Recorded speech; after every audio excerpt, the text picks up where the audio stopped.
Welcome back to our community. Susie Thomas visiting with Jill Taylor from Pregnancy Choices, which you can now find new website, pregnancychoicesforme.com. Correct. Not .org. Okay. Look at you. You're good. Well, do what I can with what I got. All right. We were talking a little bit about new legislation. I may have misspoken. We're really talking about that budget that was passed that upset Franklin Graham to the point where he has said, that's it, I'm leaving the GOP. Can you discuss the background of that? Help us understand what's going on here. Well, I will be brief because what I can understand is what everyone can just read in the newspaper. Basically, his frustration is that the people have really spoken on the issue of Planned Parenthood. And this budget continues to support Planned Parenthood at a very large amount of money. And so the frustration is we have physical evidence. We're seeing the brutality. We are seeing that people in the United States are absolutely fed up. People who are pro-choice are fed up with what they're seeing. The use of fixing the abortion so that it allows that child to be born in just the right way, that they can harvest the best from the brain. Various things like that. Science fiction. Yeah. It's really sad. And his point is we've got to deal with this, and we're not dealing with it from either party right now. So he's going to be speaking on the issues, and I think he said he was going to try and do a prayer meeting in every state of some sort that will bring us to awareness. There's also an evangelical event that's taking place in the pro-life conference that's going to be held in Washington, D.C. when the March for Life takes place coming up in January. Right. Yeah. Do we have a date for that? I think the March of Life is scheduled to be held January 21st and 22nd is when they're doing their evangelical conference. So, yeah. Since 1973. Yeah. Yeah. Wow. That's it's quite a while. It is. I think the confusion there is the misunderstanding that these same people, this same Congress, Senate and Representative and House, both approved a new bill, and it's sitting there. It's been, and the president has said he'll veto it. But they both agreed. Yes. And that doesn't happen very often. Right. That you have both houses saying that they are going to, they want to defund an organization like Planned Parenthood. That they want to defund Planned Parenthood. And then those same people turn around and vote on the budget that includes funding It's the sinister of timing to me. It's the idea that you put it in at exactly the right time, and people are tired. They want to go home. They want to be at home for Christmas and get out of here. Okay, fine. Well, and I don't know. I'm curious to find out what changes were made. There might have been some changing in the amount of funding that's available for people who are doing sexual risk avoidance education in the schools versus sexual risk reduction. Reduction simply means we're going to teach you all of the tools to use so that you have a better chance of not getting pregnant, but it doesn't really deal with the STDs and the STIs that we're seeing with our youth. But and avoidance means, hey, guess how's the best way to avoid getting pregnant? Yes, you stop having that sexual encounter as if it's a laissez-faire event, So anyway, that's a hot issue. Well, as you say, they've got some splaining to do. Yeah. Yes. Okay, let's get to a real exciting event coming up, Dignity of Life. And this is coming up later this month, January 25th, as soon as everyone gets back from Washington. Yes. Monday, January 25th. Tell us a little bit about this Dignity of Life service that you're planning. We're going to be holding it over at Malone University. They've been kind enough to let us use the chapel, the small chapel that they have right off of Cleveland Avenue, right across the street from our site there on the Ave. And one of the beauties of this is it actually stops and gives some dignity to the lives that have been lost in just the past year. We've done this a number of times. I remember the most flagrant time was when there was 842 lost that I can remember in my 16 now years of serving. In Stark County alone? In Stark County alone. And that year it was the same total population of Marlington High School. And so in one day, if Marlington High School collapsed and every student was lost, everybody would have, torn their clothes and screamed and cried. But over the year, we lost that many children. and nobody knows. So we've been seeing that number dwindle, go down, and this last year it went back up to 615. You had an interesting visual of that at one of your recent events. Tell us about that. Well, just when I mentioned Marlington High School, I mean, people who are driving and listening to this show can picture in their mind the size of Marlington and say, oh, goodness gracious, that's terrible to think of that whole high school going. So I was wishing that we had some sort of a visual like that. And that night in that room, we had a little more than 600 people. 600 people. So we just had everybody stand, just take a really good look around the room, turn, look in every direction. Of course, it was a sea of seats and people and everyone standing. And then when they sat down, I explained there are 607 people in the room. 615 is the number we lost just this last year in terms of recordings. It's always 2 years behind. But in the last year of recordings that we have, our community lost that many children. So the potential of that many workers, employees, employers, people who might be innovative and come up with a way to solve some of our problems in this community, children who would provide classrooms for teachers to teach in, you name it, physicians who would be treating us down the road. It's all gone. It's wasted. You have no idea what they might become. No one has any idea, but they need to ponder it. Look around the room and see that number of people. I'm sure that there was an audible gasp when they realized that. It was pretty powerful. Yeah.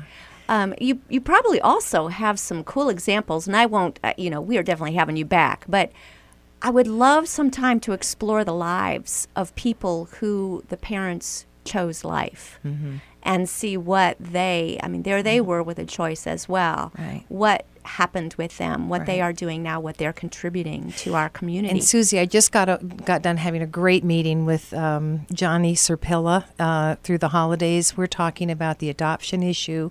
Of course, their family is just so pro-adoption, and they have some wonderful stories to tell in their lives, as do we with our situation. And so we really want to be sure that we find a way to make that very visible as a very powerful option, where the woman and the man, if he's involved, have a chance to choose the people who will parent their children. It's not like you have to give your child up or are you going to give your baby away. It's, are you going to choose the parents who can do everything that's on your wish list of what you want that child to have? And then can you stay involved? Can you know what happens to that child? Can there be legacy? Yes. And in our situation, our adopted son is the only one that's there to carry the name Taylor on. So our other two girls who are biological, wonderful, love those families. Neither one will have a Taylor. So we are so blessed to have Doug and Chrissy with us. And when you put it that way, choosing who will raise your child and choosing life, boy, does the name Pregnancy Choices absolutely perfectly define what you do. Exactly. It's perfect new name. Let's get back to the Dignity of Life event. Now, this is taking place January 25th, and tell us a little bit about what happens at these. Well, it's a coming together of people who are pastors in churches in the community, Congress people in the state.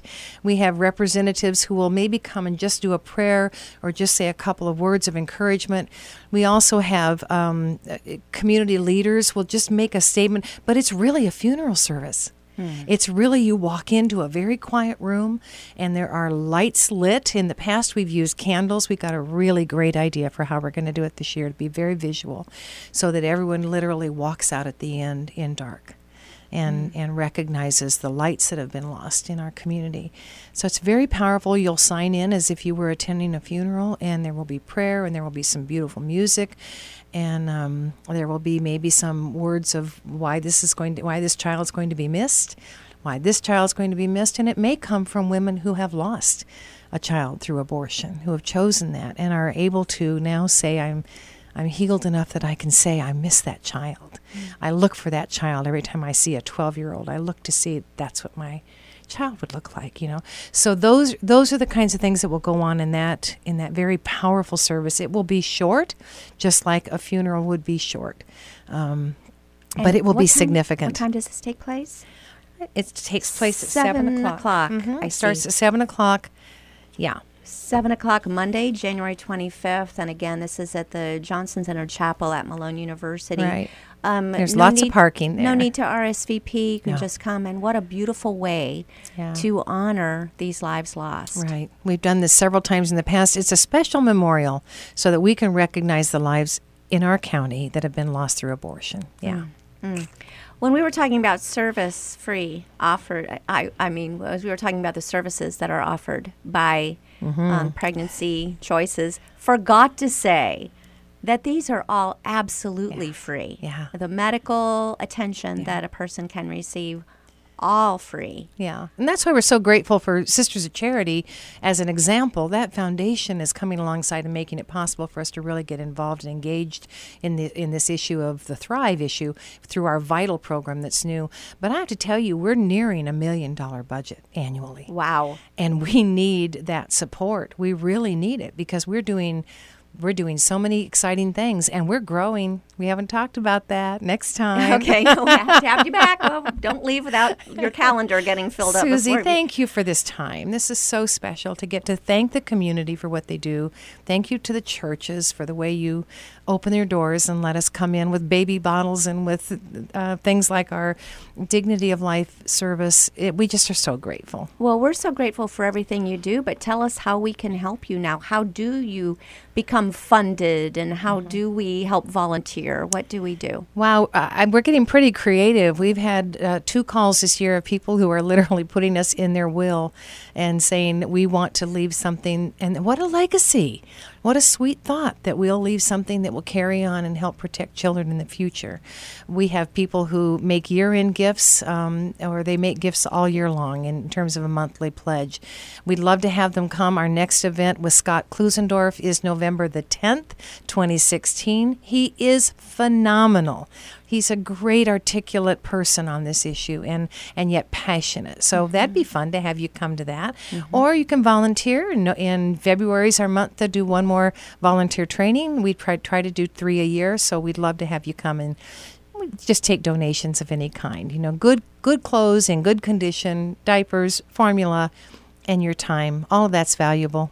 And keeping in mind that you do come alongside the woman and man for the first 2 years of the child's life, which is amazing. So it's a 3-year commitment, and sometimes then you've got other kids in that family that you're trying to help. Boy, Christmas is fun at the Pregnancy Choices because we had gifts for kids under the tree. So when they came in with their mom for a pregnancy test for maybe a new baby brother or sister, there's a gift for them. You know, it's really fun to work in this. But now in January, Christmas is great. We always think of these things at Christmas, but now let's think of it in January and February and throughout the year as well. Right. Jill, we've got a minute left. Tell us, when you first arrived in town, however many years ago, and took this position, is this what you dreamed? Is this what you saw? Oh, Susie, that is another long answer, and I'll try to be brief. I had taught for almost 20 years, loved that career, never thought about the issue of abortion, never crossed my mind until I came here. And all of a sudden, all the things that I thought, well, abortion's okay, at least in rape or incest, or, I realized, no, wait a minute. You're talking about punishing the child for something someone else did. That is a life. And when God opens the womb, and I truly believe it's not necessarily, you've got a lot of women who want to be pregnant and can't, it's a huge issue. So I've learned a lot. I've loved a lot. I've been stretched a lot, challenged, and I love my work. Thank you for all you do, and thank you again. Check out everything they're doing at pregnancychoicesforme.org, and thanks for joining us on our community.